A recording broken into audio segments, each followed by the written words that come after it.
പുറപ്പാട് പുസ്തകം 16-ാം അധ്യായം 24-ാം വാക്യം. മോശ കൽപ്പിച്ചതുപോലെ അവർ അത് പിറ്റേന്നാളേക്ക് സൂക്ഷിച്ചു വെച്ചു. അത് നാറിപ്പോയില്ല, കൃമിച്ചതുമില്ല. വിതയും കൊയ്ത്തുമില്ലാത്ത മാറി മാറി താമസിച്ച മരുഭൂമിയിലെ 40 വർഷങ്ങൾ ദൈവം ഇസ്രായേൽ ജനതയ്ക്ക് നൽകിയ ഒരുപാട് അത്ഭുതങ്ങളിൽ ഒന്നാണ് മന്ന. അതിൽ തന്നെ വളരെയേറെ അത്ഭുതങ്ങൾ വീണ്ടും ഉണ്ടായിരുന്നു.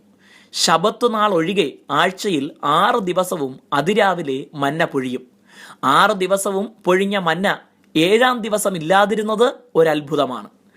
6 ദിവസവും എത്ര പെറുക്കിയാലും ഒരാൾക്ക് ഇടങ്ങഴി വീതം മാത്രമേ അളക്കുമ്പോൾ ഉണ്ടായിരുന്നുള്ളൂ എന്നതും ഒരത്ഭുതമാണ്. എന്നാൽ ശബത്ത് നാളിൻ്റെ തലേന്നാൾ പെറുക്കുമ്പോൾ അത് ഇരട്ടി അളവുണ്ടായിരിക്കും എന്നത് മറ്റൊരത്ഭുതം.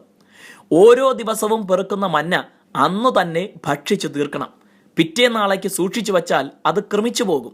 എന്നാൽ അതേ മന്ന ശബത്ത് നാളിൻ്റെ തലേ ദിവസം ഇരട്ടി ലഭിക്കുന്നത് അടുത്ത ദിവസം നശിക്കാതിരിക്കുന്നു എന്നതും അത്ഭുതമാണ്. ഒരു വസ്തുവിൽ തന്നെ ഇത്രയേറെ അത്ഭുതങ്ങൾ ചെയ്യാൻ കഴിയുന്ന ദൈവത്തിൻ്റെ വാക്കുകളെ പൂർണ്ണമായും വിശ്വസിക്കണം, ആശ്രയിച്ച് അനുസരിക്കണം എന്ന് ഇതെല്ലാം നമ്മെ പഠിപ്പിക്കുന്നു.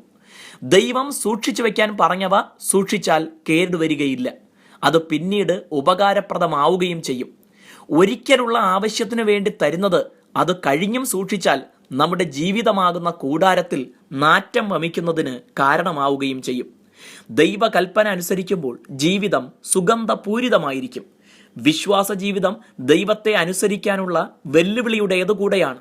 ഓരോ ദിവസവും തൻ്റെ കരുതലിൽ നടത്തുവാൻ കഴിയുന്ന ദൈവമുള്ളപ്പോൾ അനാവശ്യമായ ആശങ്കകൾക്കും ആകുലങ്ങൾക്കും ഇടം കൊടുക്കാതെ തന്നിലുള്ള വിശ്വാസത്താൽ ജീവിക്കാം.